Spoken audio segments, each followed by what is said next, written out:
നിങ്ങളുടെ ലൈഫ് ഇപ്പം ഒരു കൺഫ്യൂസ്ഡ് സ്റ്റേറ്റിലാണ് പോകുന്നതെങ്കിൽ ജസ്റ്റ് ഞാൻ പറയുന്ന ഒന്ന് കേട്ട് നോക്ക്, ഒന്ന് യൂസ്ഫുൾ ആയാലോ.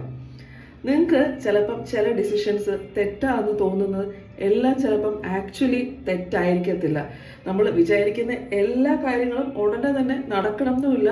ഒരു ഡിലേ ഒക്കെ വന്നേക്കാം. പക്ഷെ ആ ഡിലേ നമുക്കൊരു നല്ലതിന് വേണ്ടിയിട്ടായിരിക്കും, നമുക്കൊരു പ്രൊട്ടക്ഷന് വേണ്ടിയിട്ടായിരിക്കും ചിലപ്പം ആ ഒരു ഡിലേ വരുന്നത്. ഒരു എക്സാമിന് നല്ല ഒരു മാർക്ക് കിട്ടിയില്ല, അല്ലെങ്കിൽ ആ ഒരു ഇന്റർവ്യൂവിന് നിങ്ങൾക്ക് പാസ്സായില്ല, അങ്ങനെയാണെങ്കിൽ അതൊരു റിജക്ഷൻ ആയിട്ടോ അല്ലെങ്കിൽ നിങ്ങൾ മോശമായിട്ടാണ് അങ്ങനെ വിചാരിക്കരുത് ഒരിക്കലും. ചിലപ്പം ആ റിജക്ഷൻ വേറൊരു നല്ല വേറെ ഓപ്പർച്യൂണിറ്റി വെയിറ്റ് ചെയ്തതുകൊണ്ടായിരിക്കും ഇത് റിജക്റ്റ് ആയത്.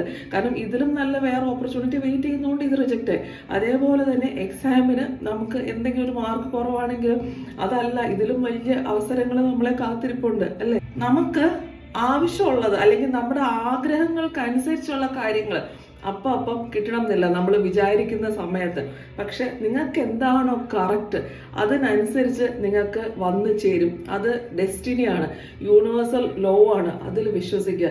എന്താണ് നിങ്ങളുടെ ഒരു കറക്റ്റ് പാത്ത്, ഏത് രീതിയിൽ പോയാലാണ് നിങ്ങൾക്ക് നന്നാവുക, അതായിരിക്കും നിങ്ങൾക്ക് ഒരു വഴിയിൽ വെയിറ്റ് ചെയ്യുന്നുണ്ടാവുന്നത്. ഇതൊന്ന് മനസ്സിൽ വെച്ചേക്കുക. നിങ്ങൾക്ക് വേണ്ട സമയത്ത് വേണ്ട കാര്യങ്ങൾ കിട്ടിയില്ലെങ്കിൽ എൻ്റെ ജീവിതം ഒരു തോൽവിയാണ്, അല്ലെങ്കിൽ എന്നെ കൊണ്ട് ഒന്നിനും കൊള്ളില്ല, ഇങ്ങനെ ഒരിക്കലും വിചാരിക്കരുത്.